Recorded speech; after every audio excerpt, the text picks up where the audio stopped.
I'm delighted, incidentally, that so many of my fellow clubmen should have made the effort to be here today to bear witness to my great love of literature, and that my old friends and quaffing partners, Sir Kingsley Amis, Sir Peregrine Worsthorne, and Sir Robin Day, should have agreed so kindly to turn the pages for me, serve drinks at half-time, stack chairs, swab out the little boys' room, and so on. Thank you for that. Now, before embarking on this voyage through my literary past, I would very much like to introduce the two actors whom I have charged with the task of reading the extracts. As those of you at home will know, the Garrick neither admits the fairer sex to its membership, nor allows the wearing of women's clothing by members before the hour of 6:30 p.m, except, of course, in the billiard room. Nevertheless, the secretary has very kindly waived this rule so that a lovely lady could be with us today. Ladies and gentlemen, Ms. Eleanor Bron.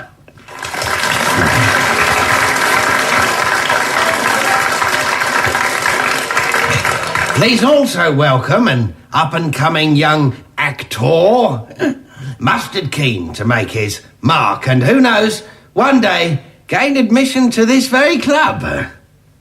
Ladies and gentlemen, Mr. Harry Enfield.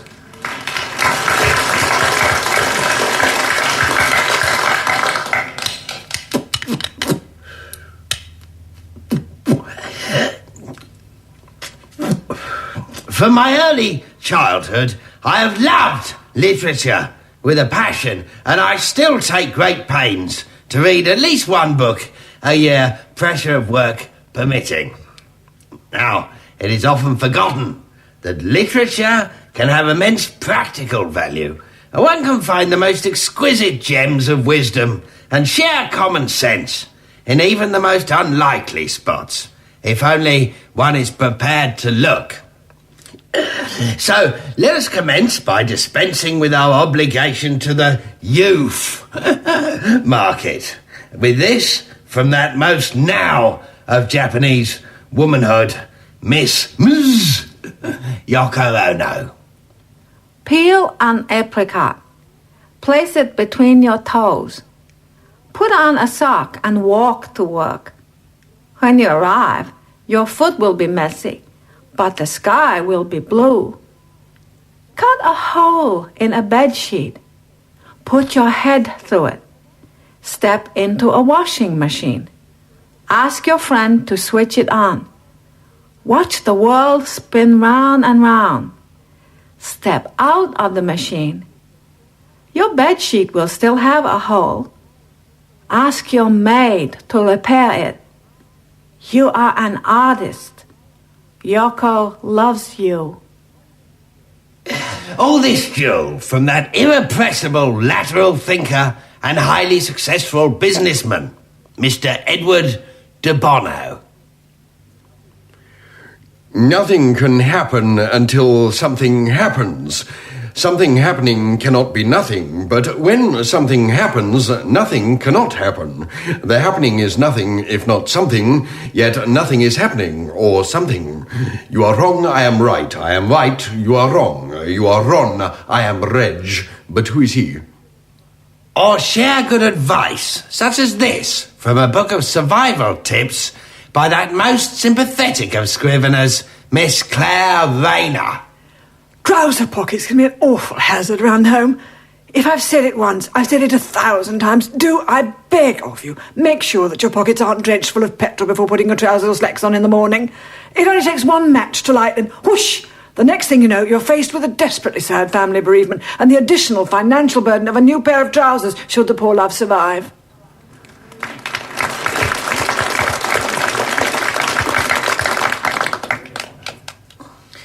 Now, some of our greatest contemporary writers have been only too happy to give the rest of us a leg up by offering clear instructions on how to write. my old friend and fellow clubman Melvin Bragg, who I am delighted to say I have spied with my little eye in the audience today. Hello, Melvin. Here describes in his How to Write a Novel pamphlet the supremely difficult art of conveying the pleasures of the sexual act, dread words, in well-honed prose. To write about the sexual act requires great sensitivity from a leading contemporary novelist such as myself, and one's writing must go beyond the realm of cliché and into the world of poetry, because, let's face it, sex is the greatest thing since sliced bread. Let me demonstrate what I mean by quoting, if I may, from my own latest novel, complex, sensitive, occasionally difficult, but ultimately rewarding, called You've Got a Nice Pair There, Love. It deals in a compassionate and strangely tender way with the sexual affair between a 50-year-old man called Martin Bloggs and a young girl less than half that age. Strong stuff, but in the hands of a master craftsman, it is, as you can see, transformed into something strangely sensuous.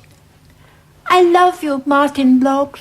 You said, clutching my left buttock in the knobbly bit of your ankle. You know the bit I mean, the bit that sticks out roughly 2 inches from the heel. And I love you too, Thingy, I gasped as your eyelash brushed against my khaki anorak. Well, sort of more green than khaki, I suppose. Wild, tender, firm, luscious, juicy. That ham sandwich you made me was first class, love. And our love-making was first class too. My hand felt for yours. I clutched it tight, caressing it, feeling it against the small of my back. You know, that bit that sometimes gives me cause for complaint. Together, our hands became one hand with 10 fingers and no palm and 2 wrists. I was reaching the top of the cliff, the upper floor of the tower block, the luggage rack of the motor vehicle. Suddenly, I saw your face towering over me. You had just returned to the room after nipping out for some beans on toast. It was my own hand I had been clutching all along. With one deft movement, you removed your motorcycle helmet. I had never seen you like that before. Your hair, I explained, your hair is of medium length. And that just about said it all. Yet we scriveners all know that dreadful feeling when one thinks to oneself that the world is simply not worthy of one's advice. For me, it is at times like these that writing as passionate yet eloquent as Germaine Greer's comes into its own. My God, I despair of women sometimes. My whole life and my every breath has been informed with the imprint of my love and respect, admiration, indeed, of women. But for Christ's sake, they sometimes let me down. If there's one type of woman I hate, it's the very thin type of woman. And if there's another type of woman who gets up my nose, it's the fatty. And what about those spineless wretches who don't have the guts to be one thing or the other? They frankly get on my wick. Not until woman can be truly herself, neither fat, nor thin, nor in between, can our sisterhood hope to save this doomed planet. A stunning passage there from a highly attractive and intelligent bird of the unfeathered variety. Thank you.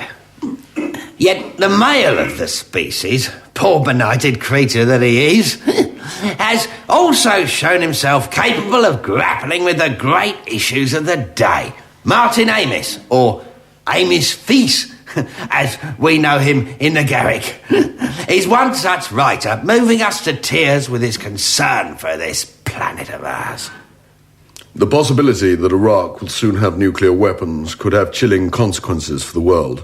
It is up to writers who have the power to articulate the unimaginable, to stress the urgency of the situation, to pick words of sufficient terror, to show that nuclear weapons are the exploding turds of our age, that a nuke turd is like a liquefied bird in the top pocket of a beige suit, that the aftermath of a nuclear collar hoist will be more serious than anything we have so far encountered, like a gob of snot phlegm, flot, snem, on a shiny kitchen surface, or an air globe in a plate of vichyssoise, which is chilling. Chilling at the moment, in fact. I'm having it for lunch with croutons and a halfway decent glass of Sancerre.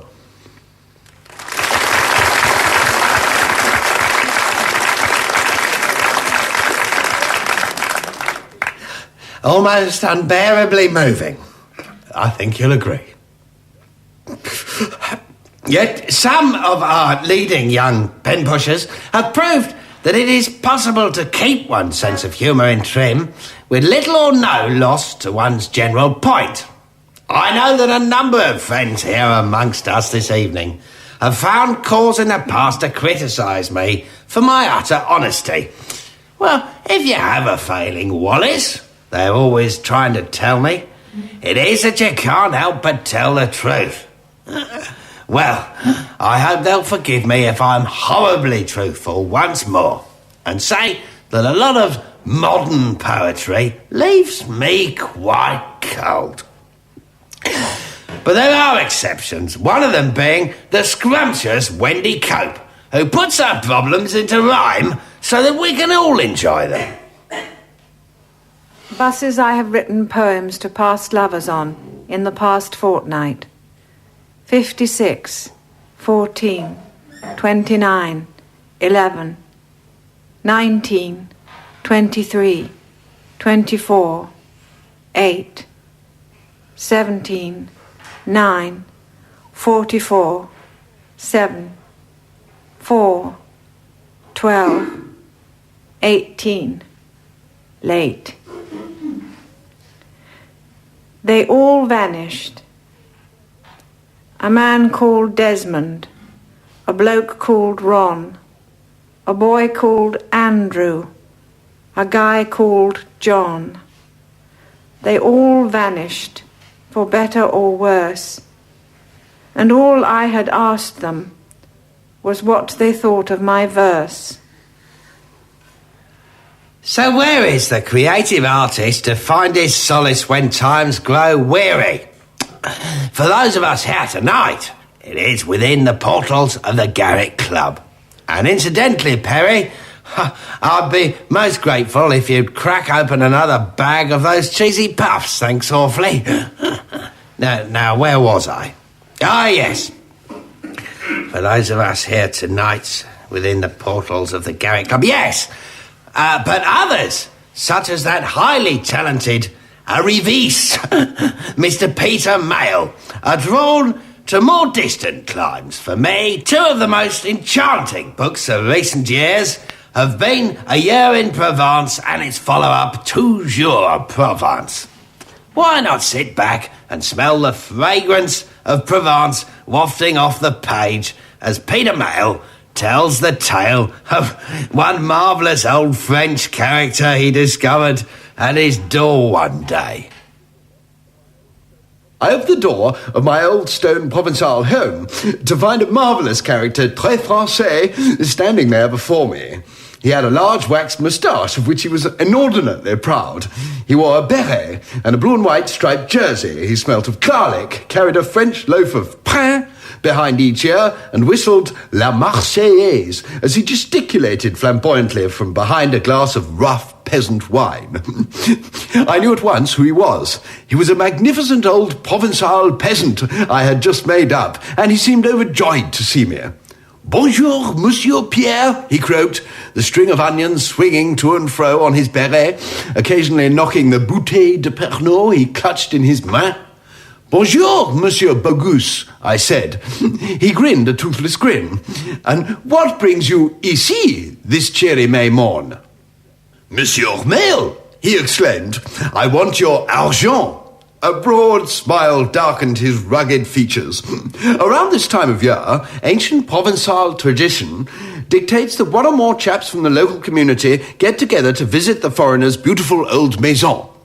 Then, with hand outstretched, they request cash, folklore suggesting that this will ensure the survival of the beautiful old home throughout the coming 4 seasons. Happily entering into the spirit of this delicious old tradition, I handed over my wallet. It was then that I remembered that it was l'heure to accompany Monsieur Bogus to Le Petit Bistrot Solange, run by the formidable Madame Valérie. Ah, le cuisine de la campagne, toujours Provence, I thought to myself. And even more super from my reader's point of view, toujours Peter Mayle. But for foreigners, coming here to England is, in a very real way, visiting abroad. Over the years, my own name has been linked with that of Miss Shirley MacLaine, the talented film actress and mystic. Shirley's life has been a voyage towards wisdom, and I am, as it were, one of the islands of sagacity to which she swims on her visits to this country. She has now collected veritable pearls of insight, some ancient. A bucket contains water, but water does not contain a bucket. Some mystical. The path up the hill is not steep. It's the hill itself that is steep. And some profound. We cannot smell with our eyes. Our eyes help us to see. And she's assembled these aperçus into her ongoing autobiography, which now runs to a delicious 9 volumes. One of my favourite passages from her self-effacing autobiography comes when she meets a man whom she sees as the fount of all knowledge. I'm in Cambridge, England, sitting at the feet of the most beautiful man in the world. His name, Professor Stephen Hawking. A man who will always be remembered for his literally earth-shattering book, The Time History of Briefs. What, I'm asking myself, am I, one of Hollywood's most celebrated overachievers with 69 starring movie roles to my credit, doing, sitting at the feet of this deeply immobilized person? Happily, I'm in communication with my unconscious, always have been, always will be, and the answer comes back. Because he's so beautiful. You know, Stephen, I say, on a deep soul level, I feel we've met many times before, that I was once your child and you were my sister. I guess you must feel the same way about me. Am I right? Of course I am. And you know, I believe that in each one of us there is an invisible thread, and that thread is attached to each of the planets in the solar system, and upon each of those marvelous planets sits a perfect, how shall I put it? A perfect replica of our own inner perfection. And this replica guides us to a state of true love and peace on this planet Earth, which, let's face it, Stephen, is the only planet Earth we've got. So let's treat it as we would like to be treated ourselves. And you know, reading your beautiful book, I get a strong sense that on the most profound level, this is what you yourself have been trying to communicate to the world. Am I right? Poor Stephen. At this point, his voice box seems to have got hopelessly jammed. All that's coming out is a bizarre noise sounding something like no, no, no, no, no, no, no, no, no, no, no, no, no, repeated over and over again. So, looking deep into his clear blue eyes, I reach out for his electric cable and switch it off. Of course, it's always very difficult to measure exactly the effect that literature has upon one's character. But speaking personally, I know that reading Shirley MacLaine's autobiographies has added to my character new depths of richness, sensitivity, decency, good manners, love of others, and a fresh appreciation that underneath it all, we're all very much... Look, excuse me, but if you want to cough like that, could you go elsewhere? Yes, you! What do you mean by wrecking everyone's evening with your incessant little coughs and tickles? It's pure selfishness. Hey, out! Go on, shut the door if you'd be so kind, Kingsley. Now, where the hell was I? Richness, sensitivity, decency, good manners, love of others. Yes, here we are. A fresh appreciation that underneath it all, we're all here to look after one another. There's one fellow in the audience here tonight, I'm delighted to say, who seems to have an endless amount of time to look after us all. He is, of course, my old friend and quaffing partner, Sir John Harvey Jones. and I derived a great deal of pleasure over the winter months by sitting at my fireside, pipe and liquid refreshments in hand, poring over his first troubleshooter book, Making It Happen, and his 2 subsequent bestsellers, Pulling It Out and Wiping It Down. In this extract, Sir John describes in his own inimitable fashion waking up one morning to discover a problem that was besetting British industry. Down in the kitchen, I focused my attention on making a halfway decent cup of coffee and a slice of toast. As always, I favour the common sense approach. I spooned 2 tablespoonfuls of coffee granules into the toaster and placed a slice of bread into the mug. I boiled some water in the kettle and then pour it onto the granules in the toaster. But then the whole thing goes up in smoke. Frankly, it saddens me a very great deal that so many of our homegrown toasters explode at the first drop of boiling water. It's simply not good enough, and it's a problem British industry really must get to grips with, fairly and squarely, in the years to come. Now, luckily, the chairman of the firm that makes the toaster is a very close personal friend of mine, and a man who has a very great deal of admiration for me. I straight away go round to his office to offer him the benefit of my experience. Quite frankly, Dick, I say to him, in this day and age, you simply cannot ask the consumer to accept exploding toasters. These days, the toaster market is highly specialised, and if we're going to beat our foreign rivals, we've got to generate nothing less than a complete sea change. Now, you'll forgive me for saying this, won't you? But at the moment, your management methods are thoroughly out of date and, if I may say so, utterly ludicrous. I then give off one of my endearing cackles. Smile heartily, light my pipe and sit back, notebook in hand, to see what poor old Dick, for whom incidentally I have a very great deal of respect, has to say. In fact, he says nothing, but sits bolt upright in his chair, his index finger on a buzzer beneath the desk. I judge that he's pondering the far-reaching implications of my advice. I know, I say, that there are an awful lot of poor buggers like you in industry simply crying out for my help, so I came over as soon as I could. Before he can utter a word of thanks, his office door bursts open and a uniformed security guard marches in. You must be a uniformed security guard, I laugh. Ha ha ha, setting him at his ease. Now tell me, what's the view like from where you're standing? OK, fatty, you've had your fun, now out, he replies, helpfully lifting me out of my chair. What we're really talking about here, if I may say so, Dick, is what I call the feel-good factor, I remark. Out, says the uniformed security guard once more, and I must say, I can't help a little chuckle.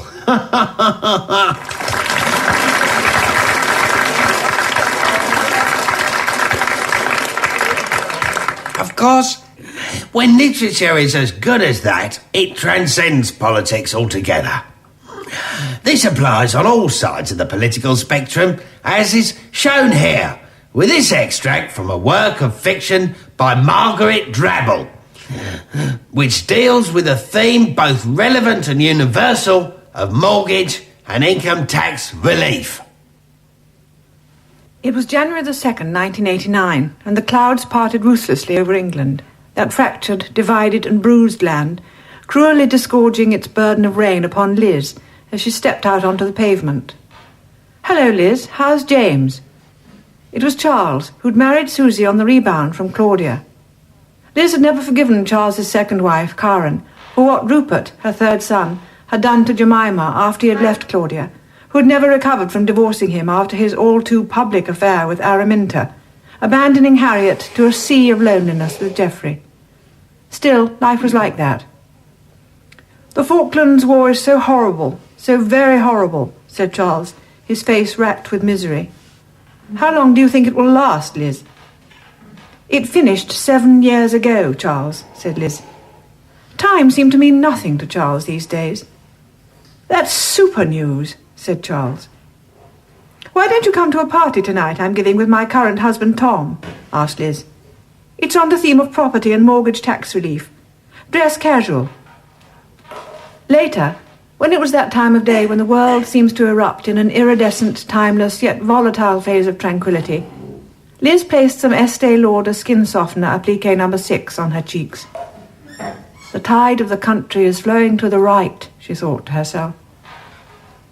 Downstairs, her guests were already enjoying the avocado dip, words fluttering between them like avaricious hamsters.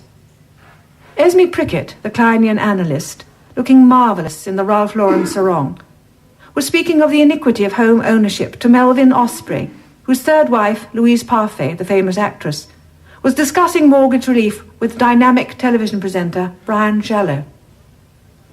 The wonderful thing about your parties, Liz, said Hubert Nash, the 5 times a married theatre director, is that they're not so much parties as intense discussion groups.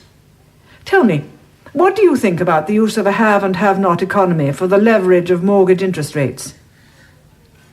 Outside, the tremulous roar of the moon seemed to cast its sonorous impact on the freshly mown lawn, the recently dead grass lying twisted and mauled, ravaged for a reason it knew not, nor would ever know.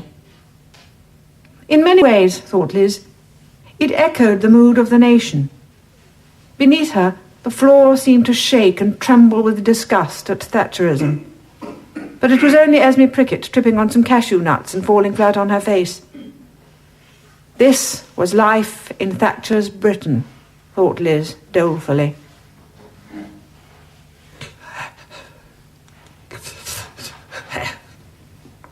Thank you, Eleanor. Tremendously moving, surely.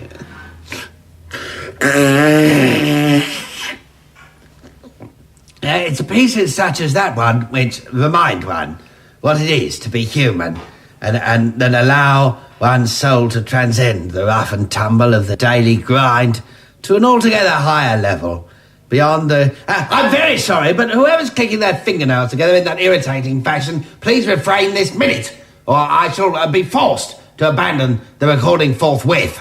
Oh, God, thank you. Now, where was I? Altogether higher... Damn these notes. Ah, yes, to an altogether higher level beyond petty irritation.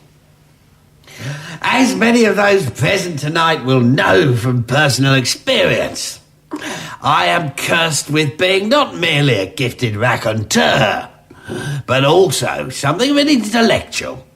And I couldn't possibly leave the Garrick Club tonight without one small extract from the passage of one of our greatest living thinkers, Mr. Anthony Burgess, who here turns his considerable mind to the vexed question of his own failings. Small-minded critics say that my failing is that I cannot concentrate. Interesting word, concentrate, spelt backwards, emerging, of course, as a Tartnenok, a meaningless jumble of letters. But this accusation is quite intolerable. They also say that I'm the master of the non sequitur, leaping from one subject to another when they're simply not following. Incidentally, for the past year, I have not been following the patchy progress of the late Graham Greene, still dead, a very undistinguished writer in my opinion, and hardly producing anything worthwhile anymore, and with whom my argument escalates, though the escalator, or in French escalateur, goes down as well as up, echoing in a quasi-Mr. Mechanical way the descent and subsequent ascension of Lord Jesus Christ, who was, of course, not a lord at all, as the Anglo-Saxons, riddled with snobbery, like to think, but a carpenter. In fact, I believe in this country there is a sporting commentator called Harry or Harold Carpenter, though whether he has ridden on a moving staircase or not, we have, at this stage, no way of knowing. Really. Where was I? Ah, yes, concentration. Now, time, that most fleet-footed and fickle of friends, is, I fear, fast running out. But with haste I proceed. I am, like so many exceptionally well-read gentlemen, a great one for the little-known masterpiece. Often the less successful sequel to a well-known classic. What became of Lady Chatterley and the Dread Mellors, for instance?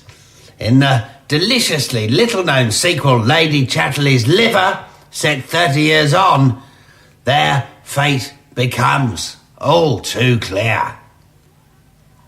Tha's got no right to hide me bottle of spirits, you fat-ass toad. Happen nice to give me my bottle, you swine! The dawn was rising like the sap of the earth, the very manhood of nature, when Lady Chatterley demanded her very first bottle of the day from her common-law husband, Mellors. My dear Connie, this really is most untoward, replied Mellors, straightening his silk tie in the mirror after a perfect shave. I do have the reputation of my chain of high-class provisioners to protect. Our valued customers expect better from folks of our standing. Kowtow! Kowtow! You'll arse-lick till your tongue's touching your posh leather shoes, that you will, Mellors, you stuck-up toff! It hadn't been easy for Mellors these past 30-odd years. Not easy at all. With the modest sum of money Connie had obtained from Lord Chatterley, Mellors had bought a small delicatessen, specialising in luxury items such as bitter mints, fancy pastries, and the finest cuts of smoked meat. At first, he had struggled to maintain his principles. The sign over the shop had read, Mellors, as good as the next man when naked, purveyor of fancy rubbish to folk as has more money than sense. Buy up or shove off, you toffee-nosed weasels. But trade had never really picked up. As the years rolled by, it had occurred to Mellors that folk were put off by his habit of roaming naked behind the glacé cherry counter, hollering at his customers that they were conceited, lily-livered rabbits, the mingiest set of ladylike snipe ever to have flapped a wing. But slowly he came to discover that he could sell more goods by saying, May I be of service, madam? than he ever could from his previous, Summat for your belly, pig face. Happen nice to give me my bottle, you swine! But Lady Chatterley had not adapted so well. Or she had adapted, but rather too well. Once so delectably upper crust, she had eventually taken to heart Mellors' incessant demands that she live life to the full, bearing all her animal instincts and casting off her bourgeois chains. These days, Mellors found that she served only as an embarrassment to his customers with her coarse language and her unremitting demands upon his body. John Thomas! John Thomas! Show me your manhood! Lady Chatterley heaped her soft flesh, all 18 stone of it, on top of his body, scattering creases all over his freshly laundered suit. Tomorrow he vowed to ring Lord Chatterley with an apology and the offer of a substantial cash sum. Over and over he cursed his creator for plunging him into these hateful circumstances.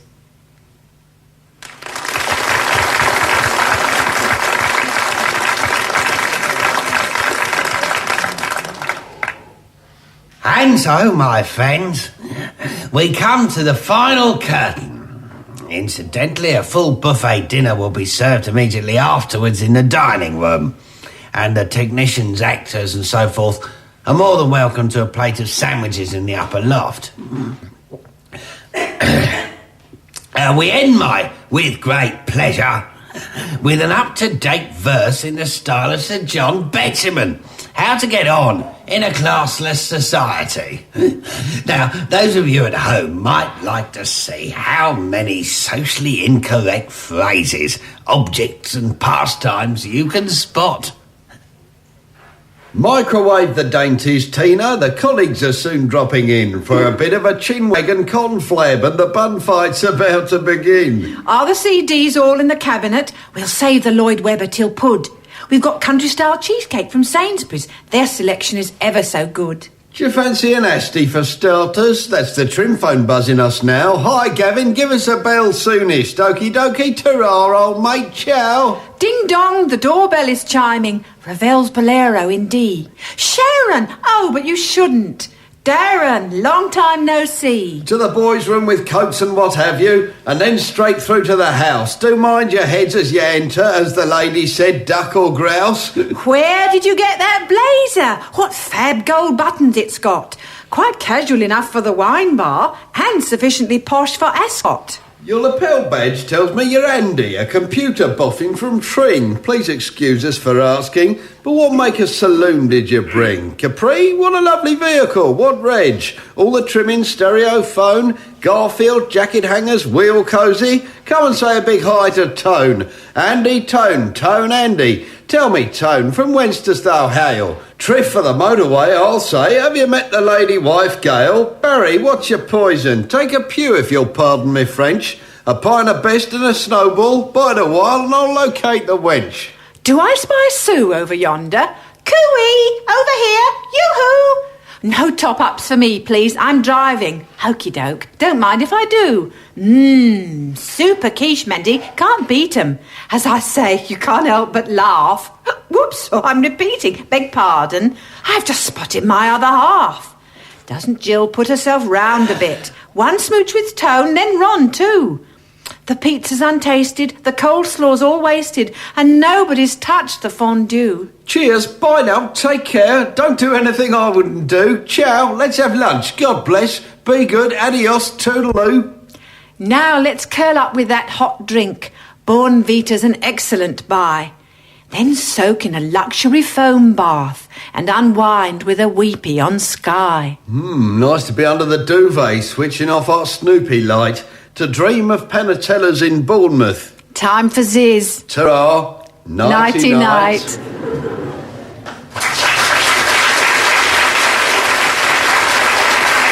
That special edition of With Great Pleasure was performed by Harry Enfield and Eleanor Bron. It was written by Craig Brown and produced at BBC Pebble Mill by Anne-Marie Cole.